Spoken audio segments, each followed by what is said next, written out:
मोनिका 21 साल की नवयुवती थी। कैंपस प्लेसमेंट में उसे एक अच्छी आईटी कंपनी में जॉब मिल गई थी।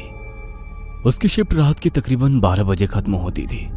उस रोज भी अपना काम खत्म करने के बाद वो ऑफिस से निकली और अपनी साइकिल की मदद से रेलवे स्टेशन पहुंच गई। साइकिल को पार्क करने के बाद मोनिका प्लेटफॉर्म पर खड़ी होकर अपनी ट्रेन का इंतजार करने लगी। अचानक ही उसकी नजर रेलवे स्टेशन पर लगे एलईडी बोर्ड पर गई।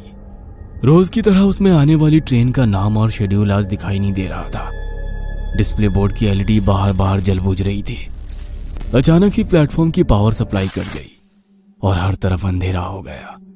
कोई कुछ समझ पाता उससे पहले ही मोनिका की ट्रेन प्लेटफॉर्म पर आ गई।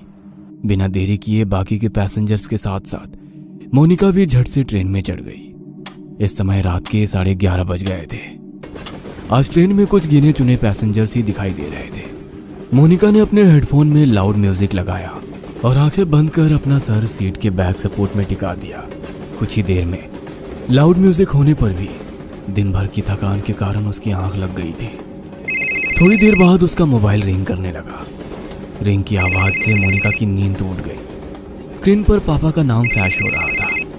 मोनिका ने फोन उठाया तो उधर से पापा की आवाज सुनाई देने लगी। मोनिका बेटा, ट्रेन मिल गई थी ना? हाँ पापा, मैं ट्रेन में ही हूँ, आप चिंता मत करो। कौन सा स्टेशन आ गया है? पापा की बात सुनकर मोनिका अचानक से आंख खोलकर अपने कोच में चारों ओर नजर दौड़ाती है। उसे अपनी आंखों पर यकीन नहीं हो रहा था। पूरे कोच में बिल्कुल अंधेरा छाया हुआ था। ना तो कोई डिस्प्ले दिखाई पड़ रहा था और ना ही कोई अनाउंसमेंट सुनाई दे रहा था। पापा, आई थिंक कुछ प्रॉब्लम है। यहाँ ट्रेन में कुछ है ही नहीं। सारी लाइट्स ऑफ है और कोई अनाउंसमेंट भी नहीं हो रही है। बेटा, आसपास किसी पैसेंजर से पूछना क्या बात है। पापा, पूरा कोच खाली पड़ा हुआ है। मैं अकेली हूँ यहाँ। ये क्या बोल रही है बेटा? मुझे डर लग रहा है। देख, ट्रेन जैसे ही अगले स्टेशन पर रुकेगी तू वहाँ पर उतर जाना, मैं तुम्हें लेने आ जाऊंगा। ठीक है पापा। मोनिका अब ट्रेन के अगले स्टेशन पर रुकने का इंतजार कर रही थी। आमतौर पर यह ट्रेन हर 10 या 12 मिनट में अगले स्टेशन के लिए रुकती थी, लेकिन आज पूरे 20 मिनट हो चुके थे, लेकिन ट्रेन रुकने का नाम ही नहीं ले रही थी। मोनिका को घबराहट हो रही थी। उसे कोई आइडिया नहीं था वह अभी कहाँ पर है। ड्राइवर की कैबिन में जाकर उससे कांटेक्ट करती हूँ, शायद कुछ हेल्प कर सके। ऐसा सोचकर मोनिका अपनी मोबाइल की टॉर्च ऑन करके इंजन रूम तक पहुंच जाती है। वहां जाकर वो ड्राइवर के केबिन को लगातार खटखटाती रहती है, लेकिन अंदर से कोई जवाब नहीं मिलता। डर से मोनिका की सांसें उखड़ रही थी। अपनी उखड़ती सांसों को शांत करके वह वापस अपनी सीट पर आकर बैठ जाती है। अब उसे बस ट्रेन के रुकने का इंतजार था ताकि वो नीचे उतरकर मदद मांग सके और अपने पापा को वहां बुला सके। इसी तरह 10 मिनट और बीत जाते हैं। अचानक ट्रेन की स्पीड कम होने लगती है। ट्रेन की स्पीड को कम होते देखकर मोनिका की जान में जान आने लगती है। कुछ ही मिनटों में ट्रेन किसी स्टेशन पर आकर रुक जाती है। बाहर घना अंधेरा छाया था। स्टेशन पर कहीं भी उजाला नहीं दिख रहा था। मोनिका ने खिड़की से झांककर बाहर देखा तो प्लेटफॉर्म पर एक भी इंसान नहीं था। अब तो मोनिका को और भी डर लगने लगा था। उसने जल्दी से अपना मोबाइल निकाला और फिर से पापा को फोन मिला दिया। पापा, ट्रेन किसी स्टेशन पर रुकी है, लेकिन ये कौन सा स्टेशन है कुछ समझ नहीं आ रहा। बाहर सिर्फ अंधेरा ही अंधेरा दिखाई दे रहा है। प्लेटफॉर्म पर भी कोई आदमी नहीं दिख रहा है। मैं क्या करूं? बेटा, एक बार मैप में अपनी लाइव लोकेशन चेक करो, तुम्हें पता चल जाएगा कि अभी तुम्हारी ट्रेन कहां पर है। मोनिका अपनी लोकेशन चेक करती है तो पता चलता है कि वो किसी अनजान जगह पर है जिसे जीपीएस भी ट्रैक नहीं कर पा रहा था। मोनिका फिर अपने पापा को फोन लगाती है। पापा, ये सब क्या हो रहा है मेरे साथ? इस जगह को जीपीएस भी ट्रैक नहीं कर पा रहा है। मैं कहाँ जाऊं? आप आ जाओ पापा, मुझे बहुत डर लग रहा है। अचानक सिग्नल कटने के कारण कॉल डिस्कनेक्ट हो जाता है। मोनिका स्टेशन पर घूमकर बाहर निकलने का रास्ता ढूंढने लगती है। तभी उसे वहां पर एक बड़ा सा बोर्ड लगा हुआ दिखाई देता है। इस पर जरूर स्टेशन का नाम लिखा होगा। टॉर्च जलाकर देखती हूँ। जैसे ही वो टॉर्च की रोशनी में बोर्ड की ओर देखती है, उसके शरीर में कपकपी सी होने लगती है। वह बोर्ड पूरी तरह से खून से लथपथ था और उस पर से अभी भी खून की बूंदें टपक रही थी।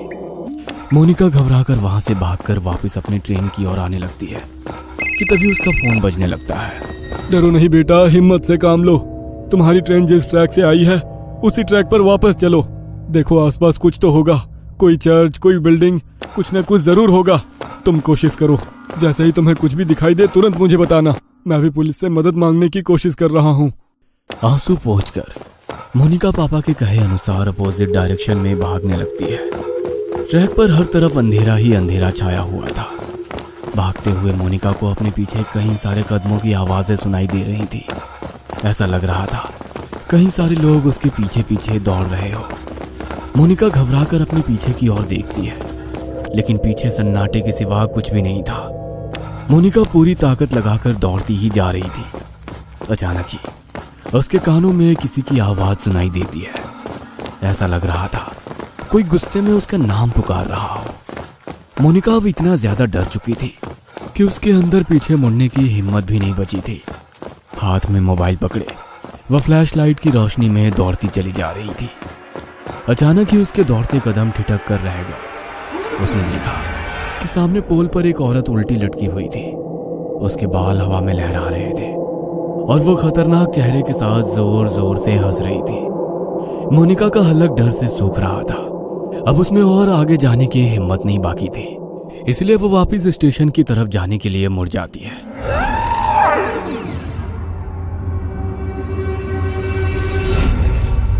वापस मुड़ते ही उसे कुछ दूरी पर एक आदमी दौड़कर उसकी ओर आता दिखाई देता है। उसका पूरा शरीर कटा फटा सा दिखाई दे रहा था। उसका चेहरा बहुत डरावना दिख रहा था, जैसे कहीं पर कुचला गया। वो आदमी हाथ हिलाकर उसे ट्रैक पर दौड़ने से मना कर रहा था। मोनिका को अब समझ नहीं आ रहा था कि वो कहाँ जाए। घबराकर वो फिर से पोल की तरफ देखती है, जहां अभी कुछ मिनटों पहले एक औरत उल्टी लटकी हुई थी। वो पोल अब बिल्कुल खाली था। आगे का रास्ता भी बिल्कुल खाली दिखाई दे रहा था, इसलिए उस आदमी से बचने के लिए मोनिका फिर से ट्रैक पर दौड़ने लगती है। कुछ दूर दौड़ने के बाद उसे ट्रैक के पास एक गाड़ी खड़ी दिखाई देती है। मोनिका अपने पापा को गाड़ी के बारे में बताने के लिए फोन उठाती है तो देखती है कि फोन की बैटरी डाउन हो गई है।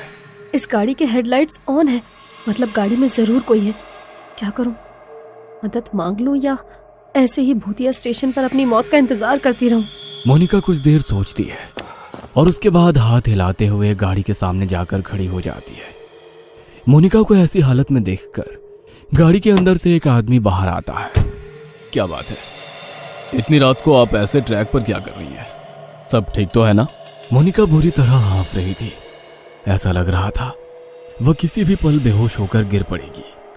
मोनिका की ऐसी हालत देखकर वह आदमी उसे गाड़ी के अंदर बैठा लेता है। अच्छा, आप आराम से अंदर बैठकर बताइए क्या बात है। पता नहीं क्या हो रहा है मेरे साथ। मैं न जाने कैसे इस जगह पर आ गई। अब मैं लाख कोशिशों के बाद भी यहाँ से निकल नहीं पा रही। आप बता सकते हैं ये कौन सी जगह है? मोनिका अपनी ही धुन में बोलती चली जा रही थी। तभी उसे महसूस हुआ कि कार सवार युवक उसे वापस प्लेटफॉर्म की ओर ले जा रहा है। No please stop. तुम मुझे कहाँ ले जा रहे हो? मुझे वापस वहां नहीं जाना है।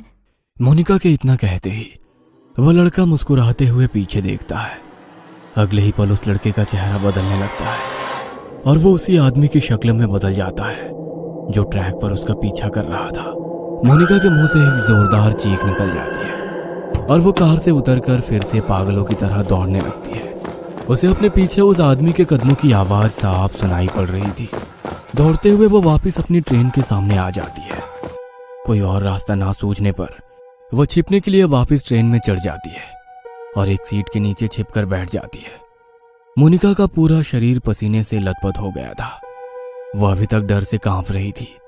डर उसके दिमाग में इस कदर बैठ गया था कि अगले ही पल वो डर से बेहोश हो गई थी। कुछ ही पलों में ट्रेन चल पड़ती है और उस स्टेशन को पीछे छोड़कर आगे बढ़ जाती है। कुछ देर बाद मोनिका को होश आता है तो वो खुद को स्टेशन के इमरजेंसी रूम में पाती है। अब आप कैसा फील कर रही हैं मैम? आप अपनी सीट पर बेहोश हो गई थी। ट्रेन के स्टाफ मेंबर आपको यहाँ लेकर आ गए। आप अपने घर पर किसी को इन्फॉर्म कर दीजिए। मोनिका हैरानी से चारों ओर देख रही थी। उसे अभी तक यकीन नहीं हो रहा था कि वो उस स्टेशन से वापस आ गई है। प्लीज मेरे पापा को बुलवा दीजिए। मैम, आपके फोन की बैटरी लो हो गई थी, मैंने चार्ज कर दिया है, ये लीजिए। मोनिका अपना फोन निकालकर पापा को फोन लगाती है। हेलो, कहाँ थी तू बेटा? मैं कितना परेशान था। 3 घंटे हो गए, अभी तक घर नहीं लौटी। पापा, आप तो जानते हैं ना, मैंने आपको फोन किया तो था। बेटा क्या बोल रही है? तू है कहाँ? मोनिका पापा को अपनी लोकेशन भेज देती है। कुछ ही देर में मोनिका के पापा आकर उसे अपनी कार से घर ले जाने लगते हैं। रास्ते में मोनिका अपना फोन निकालकर कॉल हिस्ट्री चेक करती है। उसने पिछले 3 घंटे में लगभग 10 बार पापा का नंबर डायल किया हुआ था, लेकिन एक भी बार उस पर बात नहीं हुई थी। मैंने तो हर बार पापा से बात की थी, लेकिन फोन में तो बस डायल नंबर ही दिख रहा है। और अगर वो सब मेरा वहम था, तो फिर जब मैं बेहोश थी तो ये कॉल कब और किसने किए? मोनिका के जहन में बहुत से सवाल थे, जिनका जवाब फिलहाल बस यही था कि इतना सब कुछ एक रात में देख लेने के बाद भी वो जिंदा अपने घर लौट रही थी। मोनिका पिछली रात की घटना को एक बुरा सपना समझकर भूल जाना चाहती थी कि तभी उसकी नजर अपनी गाड़ी के साइड मिरर पर पड़ती है।